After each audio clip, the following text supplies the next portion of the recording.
Hey everybody, it's me, English teacher Matthew, and today I'm going to tell you why your English isn't improving.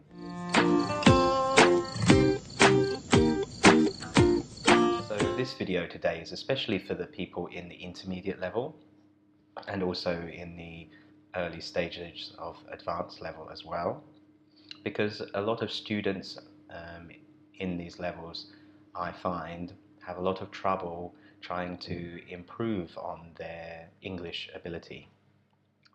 Going from beginner to the intermediate level is pretty easy. If you practice every day a little bit, you're able to get there within a few months, maybe 3 to 6 months. But after that, you face a very hard struggle to improve your English from an intermediate level, having like a simple conversation, to having conversations about everything. So today I'm going to give you some tips, but also tell you why that maybe you are not improving, and if any of these things is something that you find that you do, change it. So let's get into today's video. Now for me, the first big problem that I find a lot of people have is they generally don't spend enough time studying English. They think if they study 2 hours on a Saturday afternoon every week, they'll be able to improve. They think if they have a class 3 times a week and do nothing else, they think they'll improve. But actually, it is not only what you do in class, but also out of class that can help you improve. And I think if you try to spend a minimum of 40 minutes a day, every day on your English, that can really help you to improve. So I find, like I said, a lot of people really don't spend enough time. So think about this in terms of yourself. Do you spend 7 days a week studying English, at least 40 minutes every day? If you don't, then that's probably a reason why you're not improving, and it's something that you should change, because learning a language is not a sprint, it's a marathon. It takes a lot of time, effort and energy. So you really need to put in the effort every single day. Like I said, 40 minutes at least a day. You can split that up during the day. You can spend one day doing one thing like reading, the next day doing writing, the next day doing listening, the next day doing speaking. As long as you're confronting the language, as long as you're encountering the language every day, you should see yourself improve over time. So if you don't do this, change it today. And the second reason is that you don't review. Which one of you doesn't review? Tell me. Review is also an important part of learning a language. You can't just learn all new things all the time. Yes, you may want to learn a new word every day, learn a new phrase, learn 10 words a day, but alongside that, you also have to review. Review is also an important part of language learning. Review every day, review every week, review every month. If you have a class and you don't review the class, then you may forget something. If you read a book and you don't review the new vocabulary you learned, what was the point reading the book? You have to review. Review is all about learning a language too. So if you don't review, you should start reviewing, because in class there's many times where I've told somebody a new word and then 10 minutes later they forget it. So when you learn something new, write it down, and then tomorrow or the next day, review it. Test yourself if you know what it means. Maybe you can try and say a sentence or write down a sentence with the word and have someone check it to see if it's correct. But reviewing is a very big part of learning a language. So if you don't review, my tip to you is start reviewing, okay? And the third reason, this is 3, the third reason why you're not improving is because you probably don't use the language actively enough.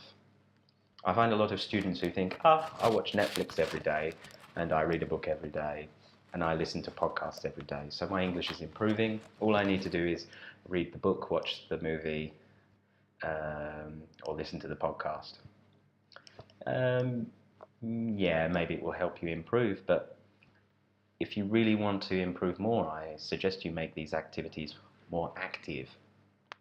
So if you read a page of a book, how many new words did you learn? What you need to do is look those words up, write them in your word dictionary or your word diary, make some sentences with them, write a report using the new words. This is how you can really make it active. If you watch something like a TED Talk, write a review and have someone check it. Post it on Instagram. If you listen to something, make sure you listen to it again and again, and write down things that you didn't know before. So don't just listen and watch things passively. You have to actually be active too.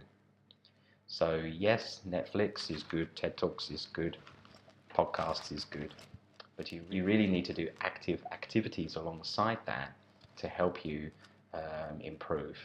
And the fourth reason is probably that you use your native language too much when learning. I think at the beginning stage of learning a language, your native language, your mother tongue, can really help you because when you want to learn new words, you use your mother language to find out the meaning, so you can find a direct translation of it. I really find it to be helpful. Whenever I have learnt languages in the past, I've used English, my mother language, to help me to learn new words. But after some time, especially when you want to go from the intermediate level to the advanced level, you probably should stop using your mother tongue so much. You should probably start using English to help you to learn more. So, for example, instead of Google translating, which can be good at the beginning stage, and even sometimes it can be good in emergencies, but maybe you can buy a monolingual dictionary, just an English dictionary with English meanings in it, and you can learn words through that way. You're using English to learn more English words. It's a great method, I think. You're using the target language to learn more. And I think this can further improve your English as well. So if you really want to have a challenge, then try not to use your native language when learning English. And the fifth and final reason that I want to talk to you about today is the fact that maybe you don't really want to learn English, or you don't really need to learn English. You don't have a passion for English. I think when learning a language, you really have to want to learn it, or you really have to have a need for it. Otherwise, it's pointless. For example, if you need English for your job, it can help you to learn more. It gives you the motivation to learn more. If you really want to use English to travel, then you have that motivation. If you have a goal as well, it can really help you. So if you don't have a goal or a motivation or a reason to learn English, it's probably another reason why you're not improving. Maybe you need to sit down and think about what is your goal, your short-term goal, medium-term goal, long-term goal, why you want to learn English, what you might need English for. Once you have these reasons, I think it will give you the motivation, the encouragement and the passion to really learn and do better. And I think after that, you will start learning more. So thank you very much for watching today's video. I hope you found it useful. If you have any questions, just put them in the comments below and I'll get back to you as soon as possible. If you want to see more, please subscribe in this button here, I think. Or maybe it's over here. I can't remember. There's a red button here or here. Press it. And until next time, I just want to say keep practicing. Make sure you put these tips into practice.